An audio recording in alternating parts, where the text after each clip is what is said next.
হে everyone, ঘরের ফেলনা জিনিস দিয়ে চলো আজকে একটা ফুলদানি বানাই। প্রথমে ফেলনা চুড়িতে আমি একটা রশি পেঁচিয়ে নিব, অথবা সুতাও পেঁচানো যাবে।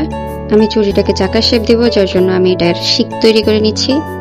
আমি এখানে 4টা শিকই তৈরি করব, চাইলে আরও দিতে পারো। আমি এমন আরও 2টো চাকা তৈরি করে নিব। এবার ফুলদানিটা বানানোর জন্য আমি একটা বোতল কেটে নিব। বোতলটা সহজে কাটতে আমি অ্যান্টি কাটার ব্লেডটাকে পুড়ে তারপরে এটাকে আমি কেটে নিচ্ছি।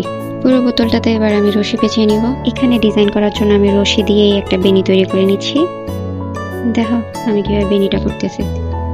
ও হ্যাঁ, ভালো কথা, বোতলটা অবশ্যই একটু শক্ত হইতে হবে, না হলে আমারটার মতো শেপ এলোমেলো হয়ে যাবে গ্লু গানের কারণে। ফুলদানির নিচে কোনো ভিত্তি দেওয়ার দরকার নেই, আমি সরাসরি চাকাটা বসাই ফেলছি। অপোজিটেও আর একটা চাকায় টাচ করে নেব। আশা করি এতক্ষণে বুঝেই গেছে আমি কোন ধরনের ফুলদানি বানাতে চাচ্ছি। সামনের চাকার সাথে অ্যাটাচ করার জন্য যে ওয়্যারটা ব্যবহার করলাম, এটা 10 ইঞ্চি নিয়েছি। আমি যে তারটা ব্যবহার করছি এটাকে গুণার তার বলে। লোকাল হার্ডওয়্যারের দোকানে এটা ইজিলি পাওয়া যায়। এবার এটাকে কয়েলের শেপে হালকা পেঁচাই নিব, যাতে সামনের চাকার সাথে অ্যাটাচ করতে পারি।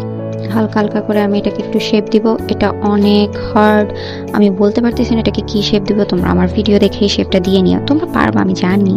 জাগিয়ে সাইকেল ফুলদানি অলমোস্ট হয়ে যাচ্ছে। সাইকেলের হাতল বসিয়ে দিলাম। সাইকেলের শেপে যেহেতু ফুলদানিটা বানাচ্ছি, তাহলে তো একটা সিটও দিতে হয়, কি বলো?